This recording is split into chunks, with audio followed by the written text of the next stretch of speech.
Hi, my name is Delaney O'Brien, and I did my health campaign on vaping because I think it's really popular right now, and many people find it as a really cool trend and don't necessarily know the long term effects it could have, let alone the short term effects, and just the way that it could become a really big health issue in their lives. As right now, they just think it's something to do, something fun, something that everybody else is doing, and they don't quite see the big picture or the big issue that this could eventually have on their lives. Many people choose to use vaping because they think it'll keep them away from cigarettes or won't be as addictive as cigarettes, but little do they know it could eventually or potentially become just as big a health issue as cigarettes and make them just as addicted.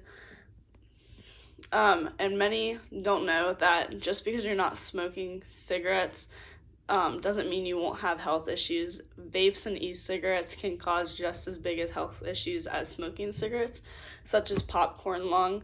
And popcorn lung creates like little tiny air sacs in your lungs and almost like waiting, like a popcorn kernel waiting to pop within your lung. And that's a really big issue that vaping tends to create.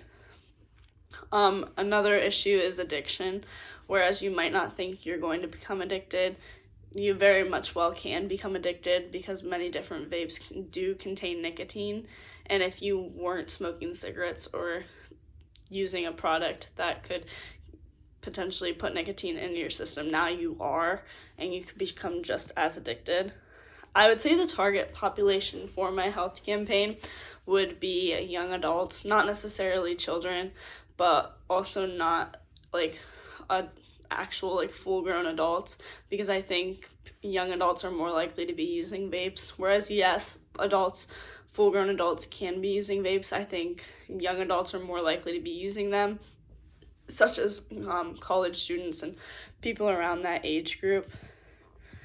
I would say my theory and research behind all this is I think if many were properly educated on e-cigarettes and vapes, that I don't think they would be as likely to use them. Like if you knew all the effects that it could have and the whole idea that it could be damaging your brain and the fact that like you could be getting addicted to this and then willing to try something else, just like you learn as a child. Like trying something once could lead to other things. It could be a gateway. Little do people know that vaping could be a gateway into bigger things that you'd just be willing to try just once and then potentially become addicted. And I don't think many people quite realize that. My two messages that I chose to use for my campaign, I used a TV public service announcement, which you'll see at the end of this video, and also like a poster advertisement that like you would pass out on campus or something of that nature, like pass out, hand to someone, hang up somewhere, and you'll also see that at the end of this video. It's a quick point on say no to vaping, don't vape, and like different effects that vaping could have, and just things like that. And I just think there's many different ways that I could go about displaying it, but I chose two ways that I think would best suit like someone like me that I'd be like willing to look at in passing, or like watching TV and it were to pop up, like I would sit down and watch it if it was a commercial or something, just like in the middle of a TV show. But that was my health campaign, as I think vaping is a really big issue. My brother vapes. I think it's really annoying and just stuff like that. I don't find it to be popular, and I don't follow the new trend or anything like that. I just think it's a very big issue in today's society, and it's not made that big of a deal because everybody does it, and they just don't see the whole short-term and long-term effects that it could have on one's life.